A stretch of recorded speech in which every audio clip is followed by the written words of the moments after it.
Et salut à tous, c'est Thibaut du Mago Show. Alors aujourd'hui je vous retrouve, que vous soyez moldu ou sorcier, pour vous parler de la maison Serre d'Aigle. Choixpeau, si tu veux bien. Si vous êtes sage et réfléchi, Serre d'Aigle vous accueillera peut-être. Là-bas, ce sont des érudits qui ont envie de tout connaître. Merci Choixpeau. Et nous allons commencer par une histoire de famille. Comme vous le savez sûrement, l'école de magie Poudlard a été fondée au Moyen-Âge par 4 grands sorciers et sorcières. Et parmi eux se trouvait la grande Rowena Serre d'Aigle, que l'on qualifiait de femme la plus brillante de son époque.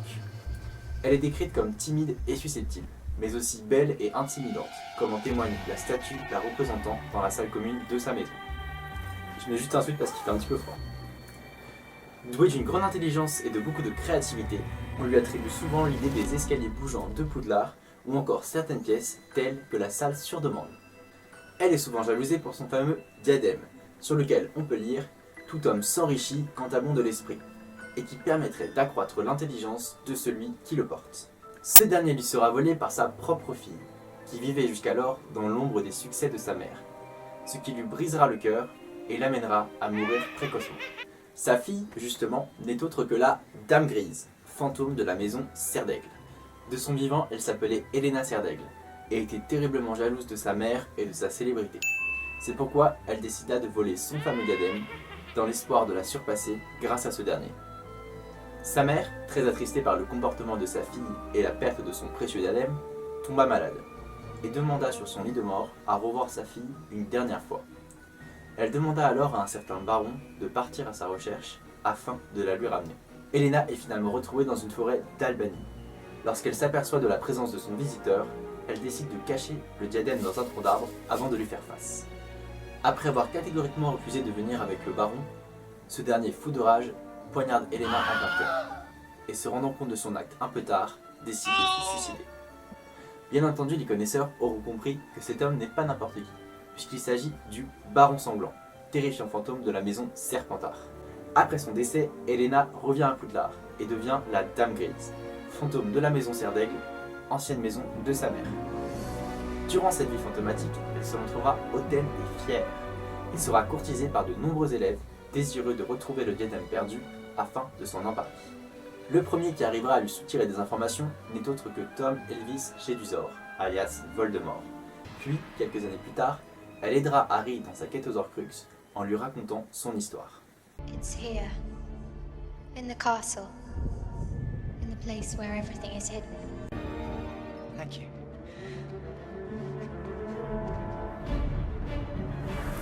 Le blason des Serre d'Aigle représente un aigle sur fond bleu et bronze, couleur portée par les élèves sur leurs gants, cravates, bonnets et écharpes. Leur salle commune est située dans une tour de l'aile ouest de Poudlard, et le système pour y rentrer ressemble plus ou moins à celui bien connu des Gryffondors. Les élèves, quand ils arrivent, se trouvent face à une porte avec un heurtoir en forme d'aigle. Ce dernier pose alors une énigme à laquelle il faut répondre, et si la réponse est fausse, il faudra alors attendre un autre élève de Serre d'Aigle qui à son tour tentera sa chance.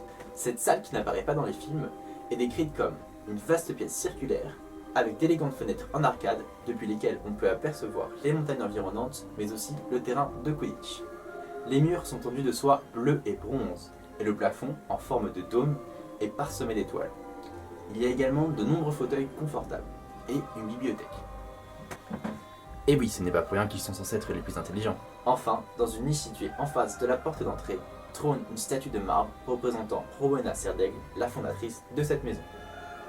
Le directeur de cette maison est Filius Flitwick. Ce dernier, ayant un gobelin parmi ses ancêtres, est donc naturellement intelligent, qualité importante pour la maison Serre d'Aigle. Cependant, il n'en est pas moins chapeau flou, c'est-à-dire qu'il aurait très bien pu appartenir à une autre maison, en l'occurrence Gryffondor. Gryffondor! Pour la petite anecdote, Minerva McGonagall, qui a intégré Poudlard la même année que Flitwick, a connu le même sort, mais elle a été désignée à Gryffondor. D'ailleurs, il s'agit là d'un grand sujet de plaisanterie entre les deux professeurs, qui aiment s'imaginer à la place de l'autre. Comme je l'ai dit, Flitwick est né dans une famille descendante d'un gobelin, ce qui explique sûrement sa taille particulièrement petite. Il est aussi décrit comme très émotif, mais capable de se faire respecter. À Poudlard, il est également professeur de sortilège, et fera notamment partie des professeurs en charge de protéger la pierre philosophale, et mettra en place l'épreuve où Harry doit attraper, à l'aide d'un balai, une clé volante afin d'arriver dans la pièce suivante. C'est aussi un professeur qui ne manque pas de sens de l'humour. En effet, alors que les jumeaux Weasley font régner la terreur pendant la prise de pouvoir de Dolores Umbridge, alors grande inquisitrice puis directrice de Poudlard, ces derniers activent un marécage portable dans le couloir du 5e étage, paralysant ainsi la circulation des élèves et des professeurs. N'ayant laissé aucune indication sur les moyens de le faire disparaître, Ombrage et Rusard s'acharneront sans succès. Un peu plus tard, alors qu'Ombrage sera démise de ses fonctions, Flitwick le fera disparaître d'un simple coup de baguette magique, et en gardera une partie entourée d'un cordon, en mémoire des jumeaux Weasley. Enfin, s'il est toujours joué par Warwick Davis, notre professeur change de look à partir du 3e film et adopte celui du professeur de chorale, que le réalisateur de La Coupe de Feu trouvait plus cool.